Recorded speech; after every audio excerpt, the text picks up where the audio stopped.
नमस्कार। नेपाल सरकार महिला बालबालिका तथा ज्येष्ठ नागरिक मन्त्रालय तथा नेपाल टेलिभिजनको संयुक्त प्रस्तुति कार्यक्रम समता संवादको यो नयाँ श्रृङ्खलामा यहाँहरूलाई हार्दिक स्वागत छ। दर्शकवृन्द, नेपाल जलवायु परिवर्तनको उच्च जोखिममा रहेका राष्ट्रहरू मध्येमा पर्दछ। सन् 1974 देखि 2014 सम्ममा नेपालको तापक्रम औसत 0.56 डिग्री सेल्सियसले बढेको देखिन्छ। जलवायु परिवर्तनले सबै क्षेत्र, वर्ग, समूहलाई असर पारिरहेको छ, तर विशेष गरेर यसको प्रभावमा महिला, अपाङ्गता भएका व्यक्ति, आदिवासी जनजाति लगायत आर्थिक, सामाजिक र शैक्षिक रूपमा पछाडि पारिएका समुदायहरू पर्ने गर्दछन्। आज हामी यही विषयमा केन्द्रित रहेर कुराकानी गर्न गइरहेका छौँ। विशेष गरेर जलवायु परिवर्तनले महिलामाथि कस्तो प्रभाव पर्दछ र महिला अनुकूलताका लागि के कस्ता योजनाहरू राज्यले अघि बढाएको छ र के कसरी कार्यान्वयन भइरहेको छ, यही विषयमा केन्द्रित रहेर आज हामी कुराकानी गर्नेछौँ। जसका लागि आज हामीसँग हुनुहुन्छ वन तथा वातावरण मन्त्रालयका सहसचिव एवं उहाँ जलवायु परिवर्तन व्यवस्थापन महाशाखाका प्रमुख पनि हुनुहुन्छ डाक्टर राधा वाग्लेज्यू। स्वागत छ यहाँलाई कार्यक्रममा। धन्यवाद। सुरुमा त यो जलवायु परिवर्तन भनेको के हो र यसले आम मानिसमा कस्तो प्रभाव पार्छ त्यसतर्फ जाउँ न। जलवायु परिवर्तन भनेको चाहिँ एउटा लामो समयसम्म हाम्रा मौसमी अवयवहरूमा चाहिँ लामो समयको अन्तरालमा देखिने परिवर्तनहरू हुन्। जस्तै कुनै समयमा चाहिँ पानी पर्थ्यो भने त्यो पानी पर्ने समय चेन्ज भएर अर्को समयमा पर्ने, लामो समयसम्म झरी परिरहने हुन्थ्यो भने पछि गएर त्यो एकैचोटि चाहिँ पानी घोप्ट्या जसरी पर्ने, त्यो ड्युरेसन कम हुने, धेरै पर्ने र पानी पर्ने यो जुन मौसमका अन्य जुन प्याटर्नहरू हुन्छन् नि त्यसमा देखिने परिवर्तनलाई चाहिँ हामी जलवायु परिवर्तन भन्छौँ। र अब जलवायु परिवर्तन किन मान्छेका लागि महत्त्वपूर्ण भयो त भन्दाखेरि हाम्रो जनजीवन यिनै प्राकृतिक स्रोतहरूमा चाहिँ आधारित रहेको हुन्छ। हामीले जलवायु परिवर्तन, जलवायुका जुन अवयवहरू हुन्छन्, वर्षात, पानी, त्यो सबै कुराहरूसँग चाहिँ हाम्रो जीवन जोडिएको हुँदाखेरि त्यसले हाम्रा ती प्राकृतिक स्रोतहरू प्राप्ति गर्ने, हाम्रो खेती प्रणालीहरूमा यी सबै कुराहरूमा असर पर्ने भएको हुनाले त्यसले जनजीवनमा फरक चाहिँ त्यसले चाहिँ प्रभाव पार्ने। जस्तो विभिन्न अध्ययनहरूले देखाउँछ जलवायु परिवर्तन यहाँले भन्नुभयो आम मानिसमा त धेरै ठुलो प्रभाव पार्छ होइन, तर विशेष गरेर हामीले हेर्ने हो भने महिलाहरूलाई चाहिँ अलिक बढी यसले प्रभाव पारेको जस्तो देखिन्छ। यसले कसरी महिलालाई प्रभाव पारिरहेको छ, यहाँ कसरी भन्नुहुन्छ? यसमा चाहिँ के छ भन्दाखेरि परम्परागत रूपमा हेर्दाखेरि महिलाहरूको भूमिका र पुरुषको भूमिका फरक छ। एउटा घरमा, एउटा समाजमा महिला र पुरुषको भूमिका फरक हुन्छ। महिलाहरूको भूमिका हेर्ने हो भने धेरै भूमिकाहरू प्राकृतिक स्रोत साधनसँग जोडिएका छन्। उनीहरू कृषिसँग प्रत्यक्ष रूपमा सम्बन्ध राख्दछन्। उनीहरूका घरायसी कामहरू लुगा धुने, पानी ल्याउने, खाना पकाउनेदेखि लिएर त्यो खानेकुराको जोरजाम गर्ने सबै कुराहरू चाहिँ प्राकृतिक स्रोतसँग जोडिएका छन्। र ती कुराहरूमा को चाहिँ उपलब्धता, ती कुराहरूको चाहिँ एउटा गुणस्तरीयता, त्यो कुरामा ह्रास आएपछि महिलाहरूलाई चाहिँ प्रभाव पर्छ। किन भन्दाखेरि त्यसको लागि उनीहरूले आफ्नो बढी श्रम खर्च गर्नुपर्ने हुन्छ, बढी समय दिनुपर्ने हुन्छ र त्यसले गर्दाखेरि चाहिँ महिलाहरूमा चाहिँ धेरै प्रभाव पर्छ। जस्तो एउटा यो नेपाल श्रम शक्ति सर्वेक्षण 2074-75 अनुसार चाहिँ 47% पुरुषको तुलनामा 61% महिला चाहिँ जीविकोपार्जनका लागि कृषिमा निर्भर छन् होइन। यसले यहाँले अघि भन्नुभयो जस्तै खडेरी अनि यो अतिवृष्टि, अनावृष्टि लगायतले महिलाको श्रमलाई चाहिँ दोब्बरै बढाएको छ होइन। यसलाई यहाँ कसरी प्रस्तुत गर्नुहुन्छ? यो श्रमलाई दोब्बर बढाउने कसरी भन्दाखेरि जलवायु परिवर्तनले गर्दाखेरि विभिन्न, यहाँले नै भन्नुभयो खडेरी आउँछ। खडेरी आएपछि लगाएको सागसब्जीमा होला, खेतीबालीमा होला सिँचाइ गर्नुपर्ने हुन्छ। त्यसमा उनीहरूले श्रम दिनुपर्ने हुन्छ। पानी नजिकै उपलब्ध हुन्थ्यो भने टाढा लिन जानु पर्ला, त्यसको व्यवस्थापन गर्नु पर्ला। त्यो गर्दाखेरि उसको श्रम र समय पनि खर्च हुने भयो। त्यसले गर्दाखेरि चाहिँ धेरै प्रभाव परेको भन्न सक्यो। अर्को कुरो खानेपानीकै कुरा भयो। अर्को कुरो सरसफाइकै लागिको पानीको उपलब्धताको कुरा भयो। त्योदेखि लिएर चाहिँ कृषि त घरपालुवा जनावरहरूसँग पनि जोडिएको हुन्छ। जनावरहरूको व्यवस्थापन गर्न पनि उनीहरूलाई घाँस चाहियो, सोत्तर चाहियो, उनीहरूलाई चाहिँ खुवाउने कुरो, कुँडोहरूको व्यवस्थापन गर्नु पर्यो। त्यो कुराका लागि पनि उनीहरूले चाहिँ थप जोरजाम गर्नुपर्ने हुन्छ।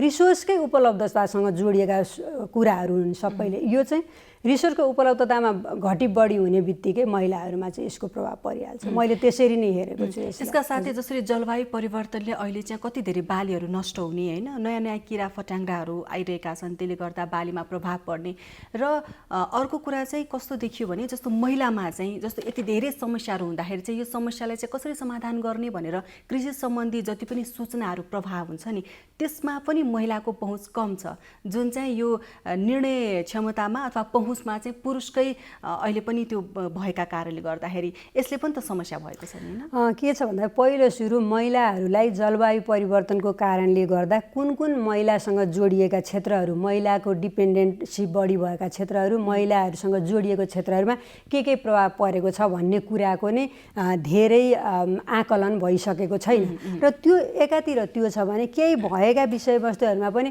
महिलाका लागि चाहिँ के कुरा गरिदियो भने त्यो कुराको चाहिँ समाधान हुन्छ त भन्ने खालको पनि त्यति धेरै हुन सकिरहेको छैन। र अर्को कुरो तपाईँले भने महत्त्वपूर्ण कुरा के छ भन्दाखेरि महिलाहरूको चाहिँ न जमिनमाथि आफ्नो अधिकार छ, न सम्पत्तिमाथिको अधिकार छ, न उनीहरूले चाहेको बेलामा सूचना पाउन सक्छन्, न सूचना पाएर पनि त्यो सूचनामा भनिएअनुसारका प्रक्रियाहरू अवलम्बन गरेर कुनै स्रोतहरू प्राप्त गर्न नै सक्छन्। धेरै कुराहरू जोडिएका छन्। त्यो सबै कुराहरूले गर्दाखेरि न त उनीहरूको चाहिँ त्यहाँ निर्णय गर्ने ठाउँमा उनीहरूको पर्याप्त प्रतिनिधित्व छ, न उनीहरूले राम्रोसँग धेरै कुराहरू राख्न उनीहरूलाई अप्ठ्यारो पनि होला। कतिपय कुराहरूमा चाहिँ भनौँ न त्यो जसरी प्रक्रियागत कुराहरू हुन्छन् त्यो खालको कुराहरू उहाँहरूलाई थाहा नहुन सक्छ, त्यो कुराहरू राख्न पनि उहाँहरूले नसक्नु होला। तर राखिएको खण्डमा पनि महिलाहरूका कुराहरू पनि कमै सुनिन्छन्। त्यो कुरालाई पनि हामीले हाइलाइट गर्नुपर्छ जस्तो लाग्छ मलाई। जस्तो एउटा तथ्याङ्कले देखाउँछ होइन, नेपालको कृषिमा महिलाहरू कृषि मजदुरको रूपमा 70% भन्दा बढी योगदान गर्छन्, तर भूमिमाथिको स्वामित्व चाहिँ जम्मा 19.71% रहेछ। त्यो पनि यो करमा सस्तो पर्नेदेखि लिएर होइन, अब त्यो सम्पत्तिको बाँडफाँडको इस्युहरू त्यो कारणले गर्दाखेरि यो स्वामित्व पनि भएको रहेछ। यसले गर्दा तपाईँले अघि भनेको जस्तै उहाँहरूको निर्णयमा पहुँचै छैन होइन। जस्तो यहाँले अघि भन्नुभयो नि कति चाहिँ अब जस्तो नीतिहरू पनि अहिले त धेरै बनिरहेका छन्। पहिला पनि नीतिहरू केही वन मन्त्रालयको आफ्नै एउटा 10 वर्ष नीति रणनीति पनि यहाँले सार्वजनिक गरिसक्नु भएको छ होइन।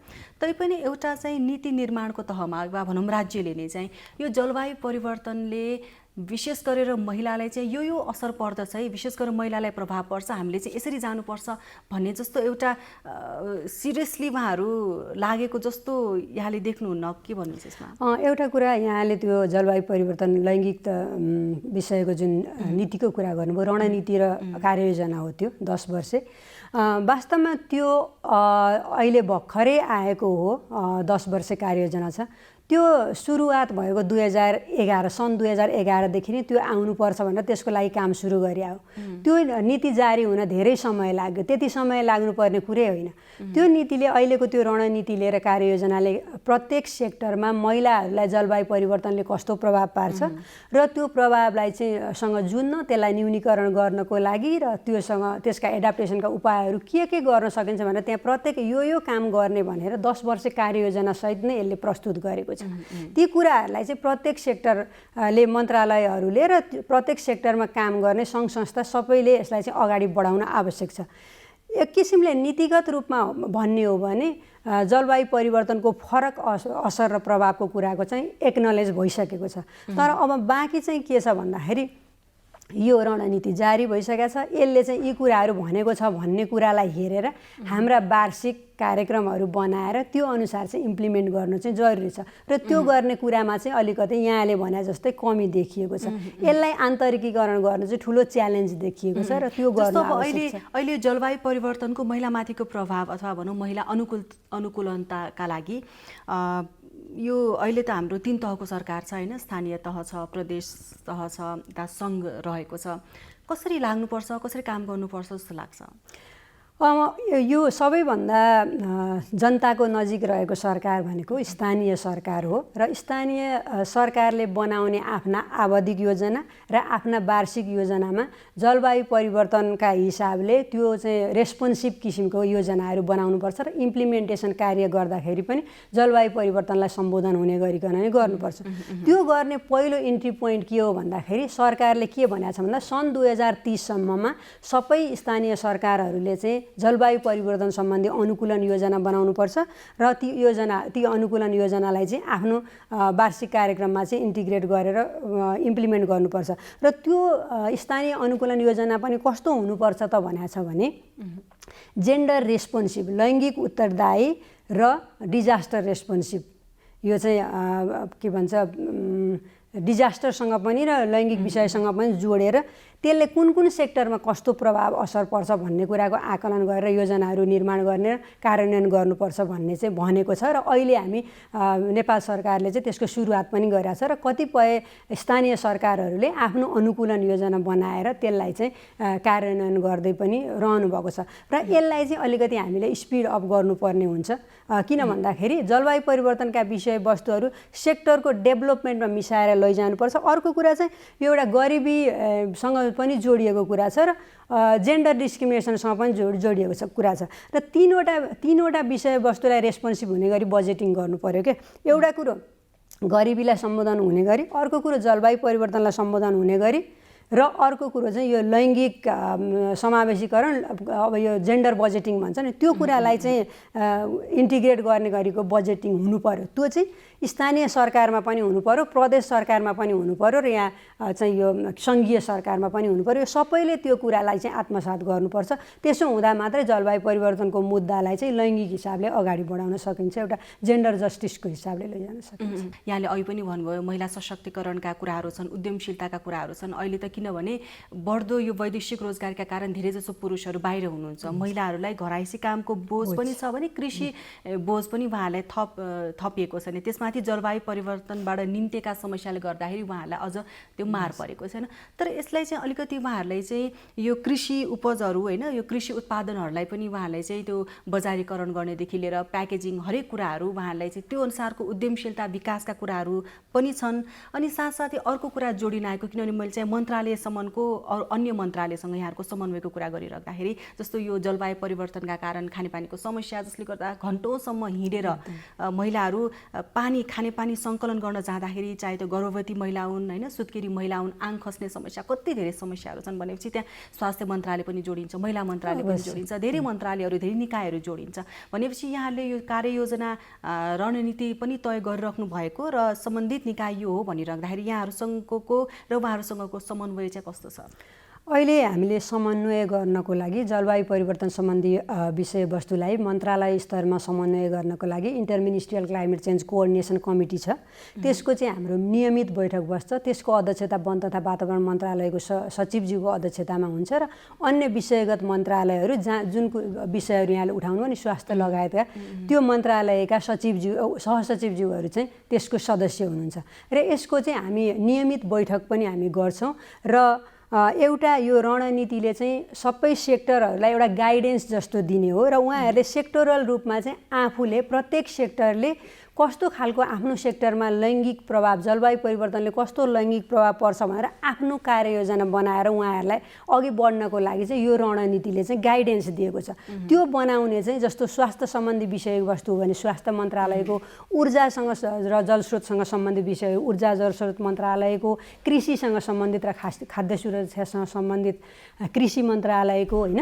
त्यसै गरी अब यो खानेपानीको विषयवस्तु खानेपानी मन्त्रालय, सम्बन्धित मन्त्रालयहरूले चाहिँ गर्नुपर्ने हुन आउँछ।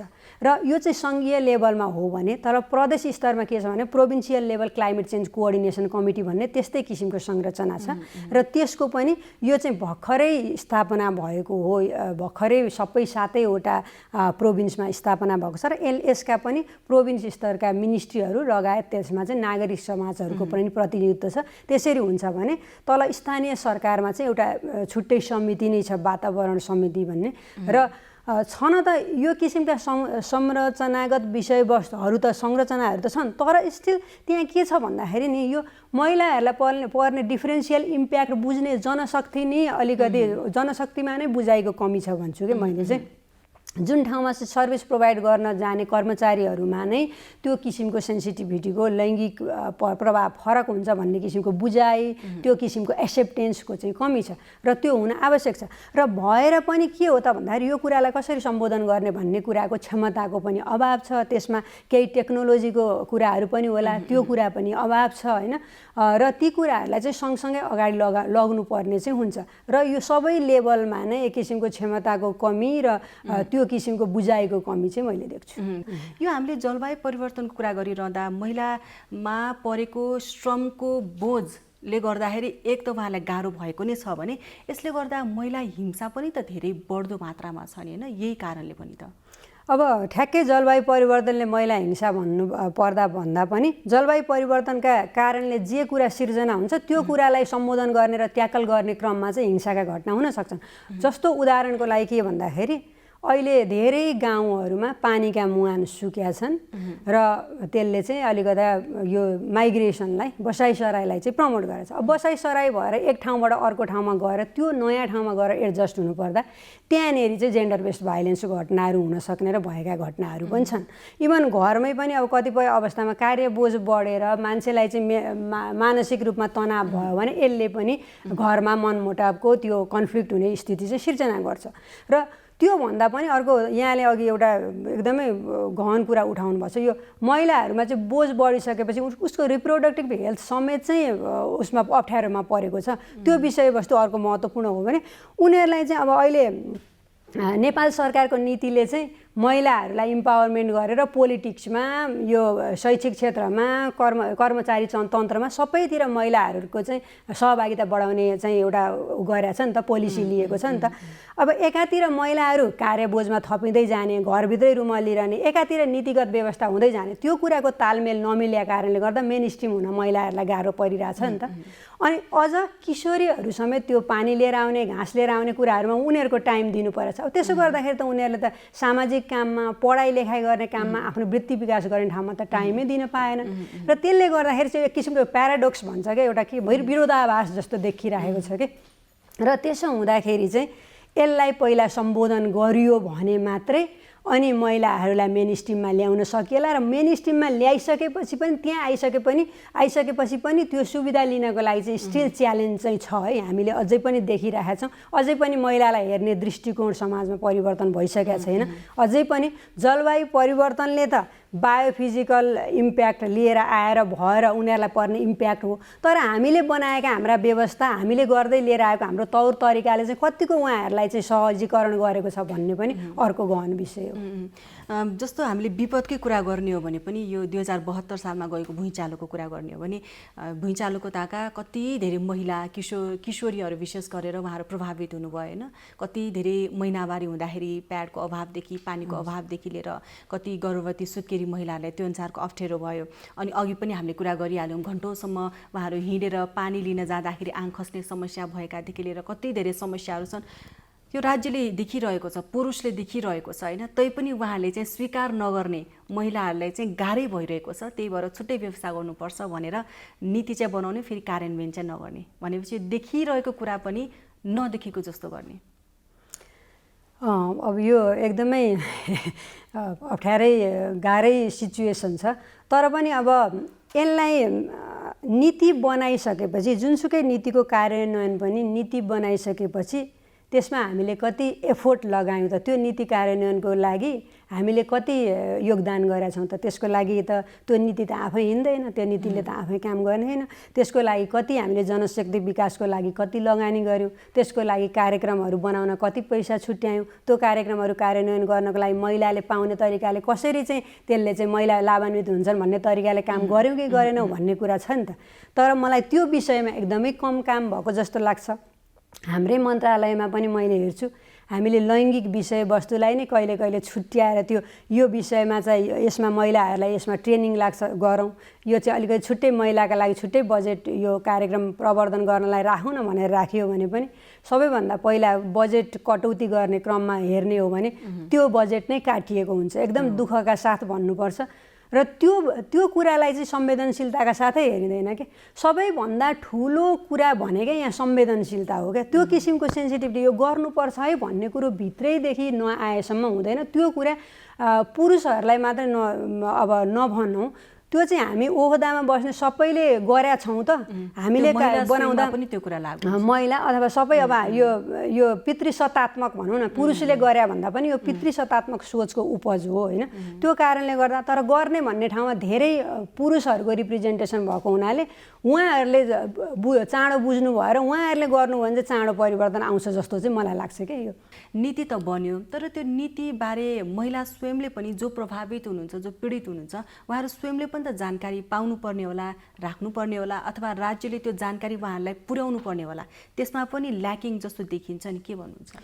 पहिलो कुरो त नीति भनेकै प्रोग्रेसिभ, बिस्तारै ग्रेजुअल्ली चेन्ज हुँदै आउने हो। र अघिल्ला नीतिहरू जस्तो 2000 जब हाम्रो यो अहिलेको संविधान जारी भयो नि, त्यस पछाडि यो समावेशीकरण सम्बन्धी नीतिहरू चाहिँ केही अगाडि बढेका छन् र प्रत्येक नीतिहरू जलवायु परिवर्तन सम्बन्धी रेस्पोन्सिभ हुँदै क्रमशः डेभलप हुँदै गइरहेछन्। र अन्तर्राष्ट्रिय स्तरमा पनि जलवायु परिवर्तनको विषयवस्तु त नयाँ विज्ञान हो, यसले चाहिँ नयाँ नयाँ कुराहरू दिँदै गछ र त्यो अनुसार हाम्रा नीति परिवर्तन हुँदै गछ। र त्यसमा पनि लैङ्गिक विषयवस्तुहरू आउँदै गएका छन्। र अब छुट्टै हामीले लैङ्गिक विषयवस्तुकै जलवायु परिवर्तनलाई सम्बोधन गर्ने गरेको नीति जारी गरेछौँ भन्यौँ भने त्यो चाहिँ नीतिलाई चाहिँ छैनन् भन्न मिल्दैन, तर स्टिल त्यहाँ इम्प्रुभ गर्ने ठाउँ चाहिँ छ। तर पनि भएका नीतिहरूको कार्यान्वयनको अवस्था के छ त भन्ने कुरा चाहिँ एकदमै ठुलो विषयवस्तु चाहिँ त्यो हो। नीति बनाइदिने अनि नीति चाहिँ छ है भनेर देखाउने मात्रै होइन, त्यसको कार्यान्वयन भयो कि भएन भनेर हेर्ने कुरा के हो त भन्दाखेरि हाम्रो अनुगमन र मूल्याङ्कनको पद्धति हो। हामी कतिको अनुगमन र मूल्याङ्कन गर्दाखेरि चाहिँ लैङ्गिक विषयवस्तु, क्लाइमेट चेन्जका विषयवस्तुलाई सूचक राखेर त्यो अनुसार भयो कि भएन भनेर हेरेर लिएर आउँछौँ। त्यो अनुसार हाम्रो रिपोर्टिङ गर्ने मेकानिजम छ कि छैन, त्यो भयो वा भएन भनेर सोधिदिने पनि अर्गनाइजेसनहरू छ कि छैन। फर इक्जाम्पल म त भन्छु महिला वातावरण मन्त्रालयले पनि लैङ्गिक विषयवस्तुमा जलवायु परिवर्तन सम्बन्धीमा के भयो भन्ने कुरा त महिला मन्त्रालयले पनि त जानकारी राख्नु पर्यो नि त, के भयो त जलवायु परिवर्तनको विषयमा भन्ने खालको त्यो छ कि छैन। सम्बन्धित संस्थाहरू, रेस्पोन्सिबल संस्थाहरूले पनि त्यो किसिमले चाहिँ अडिट गरेका छन् कि छैन। लैङ्गिक खण्डीकृत तथ्याङ्क छ कि छैन। कति महिलाहरूलाई चाहिँ यो भनौँ न डिजास्टरको कारणले गर्दाखेरि तपाईँले भन्नुभयो भुइँचालोको, त्यो किसिमको रेकर्डहरू हामीसँग छ कि छैन। हामीलाई त प्लानिङ गर्नको लागि टुल भने के हो त भन्दाखेरि हामीसँग भएका तथ्य र तथ्याङ्कहरू हुन्, त्यसै आधारमा हामीले प्लानिङ गर्ने हो। त्यो गर्नलाई हामीलाई पर्याप्त ती टुल्सहरू छन् त, ती इन्फर्मेसनहरू छन्, ती जानकारीहरू छन्, त्यो पनि अर्को पाटो हो। अब हामी कार्यक्रमको अन्त्यमा आइपुगेका छौँ। अन्त्यमा केही भन्नै पर्ने कुराहरू छन् भने? संवेदनशीलता डेभलप गर्नको लागि हामीले लगानी गर्नुपर्छ र लैङ्गिक विषयवस्तुका नीति निर्माण गरेर मात्रै कति आउटपुट आयो भनेर खोज्नुभन्दा पनि त्यसमा कति लगानी गर्नुभएको छ। म यहाँहरूलाई पनि अनुरोध गर्छु, तपाईँहरूले मलाई यहाँ एज अ होल ब्रोड पिक्चरमा क्लाइमेट चेन्ज र महिलाको विषयमा के छ भनेर छलफल गर्न ल्याए जस्तै गरी अन्य निकायमा काम गर्नुहुनेहरूलाई पनि उहाँहरूले तपाईँहरूको निकायमा, तपाईँहरूको सेक्टरमा महिलाहरूलाई परेको प्रभावलाई, जलवायु परिवर्तनले पारेको फरक प्रभावलाई सम्बोधन गर्न कस्ता नीतिहरू छन्, कस्ता कार्यक्रमहरू छन्, कस्ता उपलब्धिहरू हासिल भए भनेर सोधिदिनु भयो भने धेरै राम्रो हुन्थ्यो। र अर्को कुरो, मैले यहाँ चाहिँ केही क्रिटिकल कुराहरू गरेँ। यति क्रिटिकल कुराहरू गरिरहँदाखेरि केही नै भएको छैन भन्ने होइन। नेपालमा कम्युनिटी बेस्ड यो फरेस्ट म्यानेजमेन्ट पद्धति, कम्युनिटी बेस्ड जुन यो केही पद्धतिहरू छन् नि लोकल लेभलमा प्र्याक्टिसमा रहेको, त्यो पद्धतिबाट चाहिँ महिलाहरूको सशक्तिकरण गर्ने, महिलाहरूलाई मेनस्ट्रिम गर्ने, क्लाइमेट चेन्ज विरुद्धका समस्याहरूसँग जुझ्न सक्ने, मेल माइग्रेसनले गरेका प्रभावहरूसँग पनि उनीहरूलाई चाहिँ लड्न सिकाउने, त्यस्तो खालको चाहिँ धेरै राम्रा कुराहरू पनि छन्। हाम्रोसँग वाटर युजर ग्रुपहरू पनि छन्। कम्युनिटी फरेस्टका चाहिँ धेरै लिडरसिपहरू डेभलप गर्नको लागि कम्युनिटी फरेस्ट युजर ग्रुप चाहिँ सफल भएको छ। धेरै राम्रा प्र्याक्टिसहरू पनि छन् र ती कुराहरूलाई चाहिँ प्रमोट गर्नको लागि चाहिँ अबको बाटो हुनुपर्छ। भएका कुराहरूमा चाहिँ इनबिल्ड गरेर जानुपर्छ भन्ने चाहिँ मैले भने। अब अहिले भनेको कुराले चाहिँ डिस्करेज भन्दा इन्करेज गरोस्, सबै सेक्टरहरूलाई चाहिँ हामीले यो लैङ्गिक संवेदनशील भएर चाहिँ जलवायु परिवर्तनको सेक्टरमा काम गर्नुपर्ने रहेछ भन्ने कुराको चाहिँ उत्साह आओस् भन्ने चाहिँ। धन्यवाद। कार्यक्रम धेरै धन्यवाद यहाँलाई मेरो कुरा राख्ने मौका दिनुभएको। दर्शकवृन्द, आज हामीले कुराकानी गर्यौं जलवायु परिवर्तनले गर्दा महिलालाई कसरी प्रभाव पारिरहेको छ भन्ने विषयमा, जसका लागि आज हामीले कुराकानी गर्यौं वन तथा वातावरण मन्त्रालयका सहसचिव एवं उहाँ मन्त्रालयकै अन्तर्गत रहेको जलवायु परिवर्तन व्यवस्थापन महाशाखाका प्रमुख पनि हुनुहुन्छ डाक्टर राधा वाग्लेज्यू। यस्तै विषयवस्तु लिएर हामी फेरि पनि उपस्थित हुने नै छौं, तर आजका लागि कार्यक्रमको समय सकिसकेको छ, त्यसैले हामीलाई बिदा दिनुहोस्। नमस्कार।